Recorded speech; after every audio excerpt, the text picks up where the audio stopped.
बिस्मिल्लाहिर्रहमानिर्रहीम।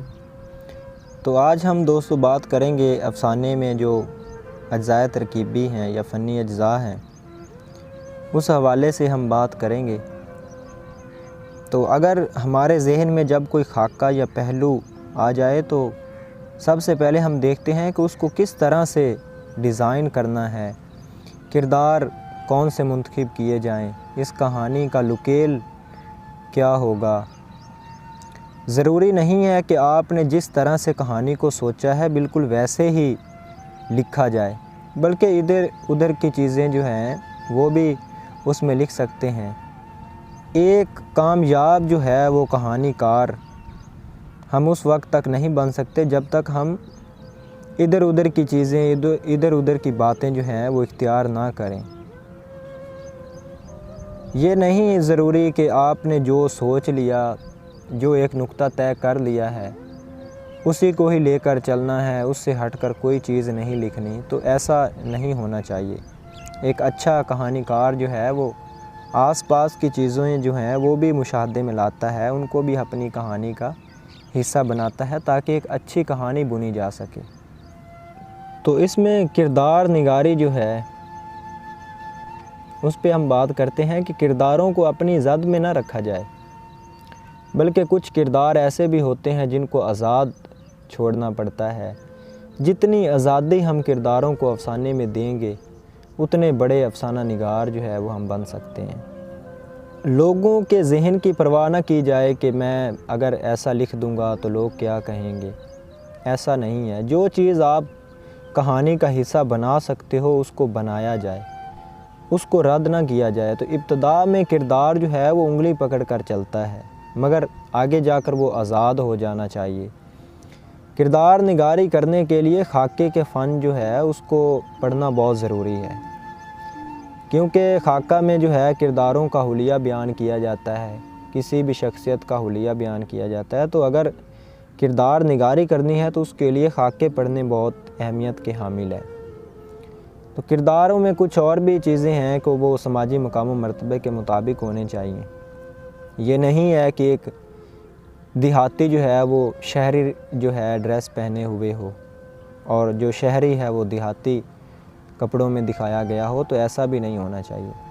प्लाट पे बात करते हैं तो प्लाट जो है वो मंतकी तरतीब का नाम है कि एक मंतक होना चाहिए, कड़ी की तरह जो है वाक़यात जुड़े हुए हों, उनमें कहानी जो है अलहदा ना लगे। अगर हम किसी गुर्बत के मौजू पे अफ़साना लिखेंगे तो ये ज़िंदगी का एक पहलू आ गया। यकीनन ये मुशाहदे की बुनियाद पर आया होगा, हमने किसी को देखा होगा, ठीक है, हमने कोई मुशाहदा किया होगा। अब जिस किरदार का ज़हन में हमारे तसव्वुर आया था, जिसकी वजह से हमने ये मौजू लिया है, तो हम उस पर फोकस रहें। अब ये मौजू तो हमने ले लिया, मगर इसे उभारना किस तरह से है, तो वस्त वाले हिस्से पर इसको अरूज देना होगा। जैसे हमने पहले बात की कि आगाज़ होता है, वस्त होता है, तो जितना वस्त जो है वो अरूज पे ले जाएंगे उतनी ही कहानी अच्छी होगी। तो अगर एक ही किरदार दिखाना है तो ये यक किरदारी अफसाना होगा। हम देखते हैं कि किरदार को तो सिर्फ़ एक को ही दिखाया गया है, अब उसे दिखाना है या उसके घर के हालात, काम करने वाला शोबा जहाँ पे वो काम करता है उसको भी दिखाना है, मगर मरकज़ी नुक्ता जो है वो गुर्बत ही होगा। ये नहीं है कि एक गरीब किरदार बनाया जाए और उसका जो घर है वो शानदार और बंगला कोठी पे मुहित हो, ऐसा नहीं है। फिर उसको उसके मुताबिक जो है चीज़ों को ढालना पड़ता है। जैसे हमने चिराग की लो पढ़ा, उसमें देख सकते हैं कि गुर्बत को मौजू बनाया गया है और उसी के इर्द गिर्द जो हैं वो तमाम तर चीज़ें बुनी गई हैं कि माचिस जो है वो दिया जलाने के लिए माचिस भी नहीं है उनके घर में। तो इसी तरह से जो है मौजू को अहमियत दी जाती है, उससे हटकर चीज़ें नहीं लिखी जाती। फिर किरदार आते हैं जी। किरदार जो हैं ये बड़े अहम होते हैं। बाज़ नाम आधी कहानी जो है अपने नाम से ही बयान कर देते हैं। जैसे अहमद नदीम कासमी का अफसाना सफारिश है, इसमें फ़िका कोचवान का किरदार है। अब उसका नाम जो है वो फ़िका बड़ा कमाल का नाम रखा गया है, क्योंकि जिस शोबे से वो बसता है वहाँ ऐसे ही नाम रखे जाते थे। तो फिर नाम, उम्र और इलाके भी बताते हैं। देहाती और शहरी लोगों के मुख्तलिफ नाम जो हैं वो हम रखते हैं। अगर कोई खैरदीन, उमरदीन, मोहम्मदीन वगैरह होगा तो इसका मतलब है बड़ी उम्र के नाम हैं। अगर कोई लड़का होगा तो उसका नाम भी वैसे ही रखा जाएगा।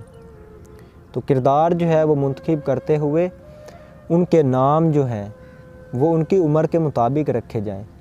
ये नहीं है कि एक 80 साल का बुज़ुर्ग हो और उसका नाम जो है वो अरफान रख दिया जाए, ऐसा नहीं है, उसका नाम भी उसके मुताबिक होगा। तो फिर लुकेल आता है जी। ये चीज़ भी अफसाने में बड़ी अहम होती है कि देहाती लुकेल दिखाया गया है या शहरी लुकेल है। तो लुकेल को मद्देनज़र रखा जाए, लुकेल के मुताबिक चीज़ों को जो है वो बुना जाए। जब हम गरीब किरदार को बयान कर रहे होंगे तो उसके चेहरे पे जो परेशानी है उसे भी लफ्ज़ों में बयान नहीं बल्कि दिखाना चाहिए। ये नहीं है कि आप सिर्फ़ लिख दें कि वो परेशान था। कोई चाहे अमीर भी किरदार है तो ये नहीं कहना कि वो परेशान था, बल्कि आप कहानी में उसकी परेशानी को दिखाएं। ऐसी हसरतें चेहरे और आँखों से टपकती हुई दिखानी हैं।